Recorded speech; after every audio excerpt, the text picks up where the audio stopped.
Hey everyone, hope you're all doing well. We are going to talk a little bit today about the newest project. Well, second newest project. Second newest project. So this is my Ford Ranger. I bought it pretty much as you see it, as a turnkey wheeler, kind of ready to go. I did this because the Dakota. Because the Dakota was not going to get very far on the college student budget and timetable, and I wanted to keep up with my friends on the harder trails. So found this on Marketplace, picked it up. Unsurprisingly, a cheap Marketplace purchase. It had a lot of problems that I'm now getting to discover and correct, but we're getting ahead of ourselves. I will probably detail those as I correct them in other videos. We'll talk a little bit about what's done already. It is a 1999 4-liter automatic, 4x4, obviously. It has been, so the previous owner swapped in a high pinion Dana 44 and a Ford 9-inch under it. Those axles are both built with chromoly shafts, and there's Yukon super joints on the front one for the steering.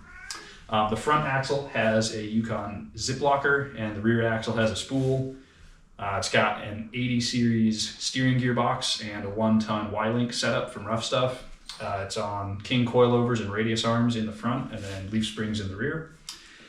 There is a custom TIG welded fuel cell in the bed instead of the factory tank, and it is on obviously 37-inch tires and true beadlocks. And then the frame's pretty reinforced. It's got rock sliders and bumpers already.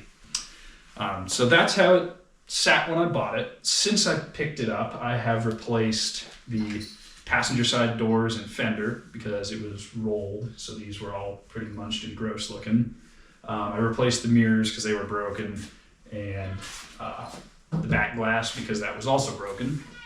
And that's about it. I stripped out the rear seats so I could do something else with that space, but I've done a little bit of work to make it look a little nicer and street legal since I got it. So I also added mud flaps in the back, and there's this spare tire carrier in the bed that I added instead of leaving that loose. And then some of the lights were also me. I reworked some of those. But the majority of it is exactly how I bought it. So the plan with this thing was just to leave it as is, and it's kind of a beater rock crawler that I don't have to worry about. But I kind of fell in love with the thing, and it became more of a project for me. So the plan going forward is going to be swap out the engine, transmission, and transfer case. This one does not make enough power to turn these big wheels, and it leaks pretty much every fluid. So we're just going to swap it all out. Then I want to finish beefing up the axles, add some trusses and disc brake conversion for the rear, that sort of thing. Hydro assist and crossover steering in the front. I don't love the setup it's got now. And then we're going to replace the bed, probably flatbed it, but that'll be a big DIY project. And then there will be some smaller things. I do want this thing to look the part just as much as I want it to be very capable on a trail. I don't want to build this thing to tackle like the hardest possible trails, the kind of thing where panel damage is highly likely or mandatory. That's what people build buggies for. So I'm thinking, like, to put a number on it, this thing will be built for 6 or 7 out of 10 difficulty trails. So given that, I will be avoiding panel damage as much as possible with it, and I want to put in the craftsmanship. I want this thing to look really cool as well when I'm done with it. So there'll be a lot of work going into that, a lot of details and smaller projects that'll help tie it all together.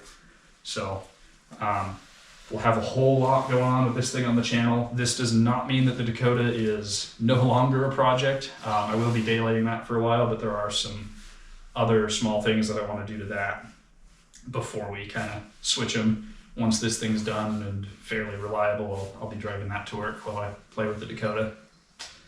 But that's about where we're at. I didn't want this to run too long, but I just wanted to throw up an intro to this truck since you guys have already seen it on the channel on our Christmas tree run.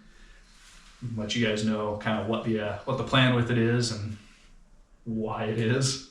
So yeah, stick around if you're interested in seeing any of that, and thank you all for watching. Have a good one.